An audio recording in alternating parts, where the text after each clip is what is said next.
Tuhan bersamamu. Dan bersama rohmu. Inilah Injil suci menurut Matius. Dimuliakanlah Tuhan. Pada suatu hari Yesus melihat seorang yang bernama Matius duduk di rumah cukai. Yesus berkata kepadanya, "Ikutlah aku." Maka berdirilah Matius lalu mengikuti dia.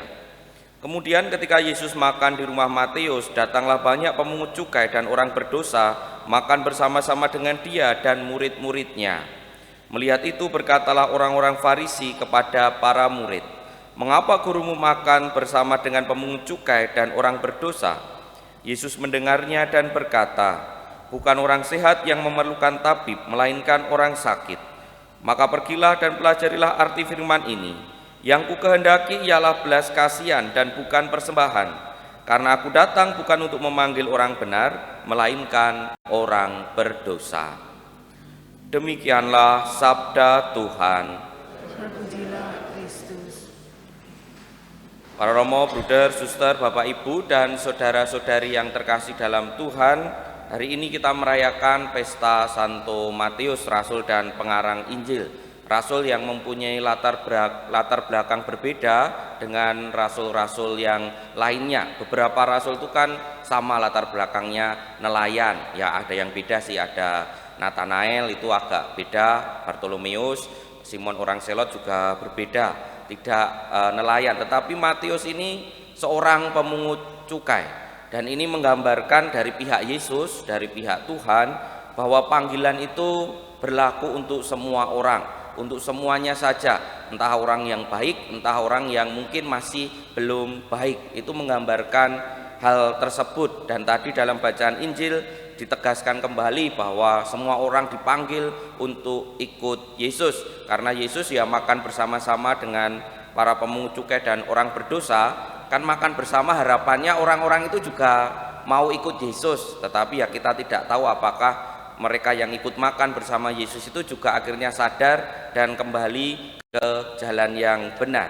Dari pihak Tuhan itu, dari pihak Tuhan membuka keselamatan untuk semua orang, memanggil semuanya untuk masuk ke dalam jalan Tuhan. Tapi dari pihak Matius menjawab iya itu juga mengandung resiko yang besar. Dengan berani menjawab iya, dia kehilangan banyak hal itu. Pemungut cukai itu ya lumayan punya atau berada dalam struktur masyarakat Yahudi pada waktu itu.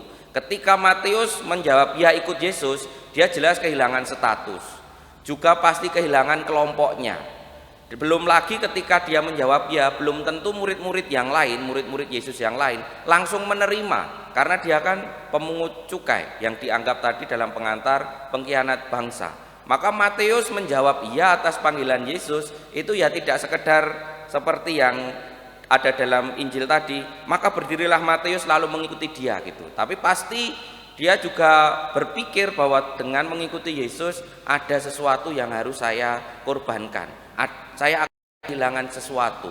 Dan itulah juga ketika kita dipanggil oleh Tuhan untuk apapun, untuk menjadi pengikutnya yang semakin baik misalnya, kita juga pasti mengorbankan sesuatu. Dipanggil untuk menjadi prodiakon misalnya, nanti pasti juga kehilangan sesuatu atau mengorbankan sesuatu.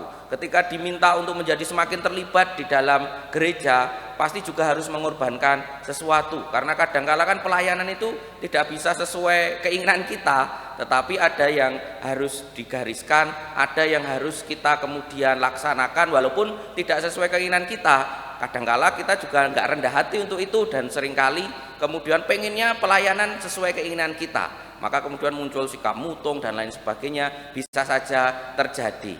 Maka para Romo, Bruder, Suster, Bapak, Ibu, dan saudara-saudari yang terkasih dalam Tuhan, Yesus sudah membuka keselamatan untuk siapa saja agar bisa menanggapi dengan ya. Kalau kita mengatakan ya kepada Tuhan, dipanggil untuk semakin dekat dengannya, kita pun pasti harus mengorbankan sesuatu. Seperti Matius mengorbankan banyak hal untuk mengikuti Yesus. Saat kita terbentur, saat kita kemudian merasakan kenapa saya sudah menjawab ya tapi kok merasa berat dan lain sebagainya, bagaimana kita bersikap, itulah nanti yang menentukan.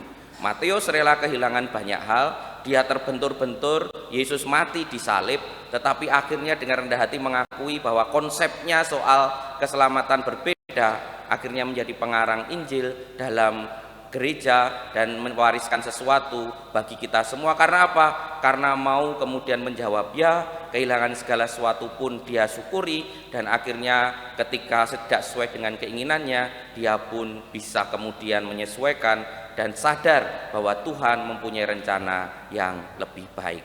Maka para romo, bruder, suster, bapak, ibu, dan saudara-saudari, mari hening sejenak bertanya pada diri kita masing-masing. Kita dipanggil oleh Tuhan, jawaban kita apa? Dan kalau kita sudah menjawab ya, cukupkah kita berani berkorban? Karena pasti akan kehilangan sesuatu dalam hidup kita. Kita hening sejenak.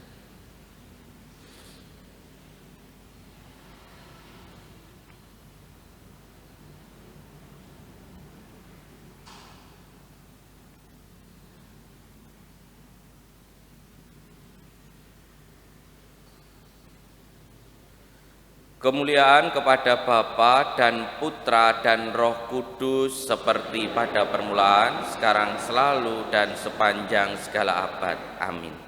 Kita lanjutkan dengan persiapan persembahan.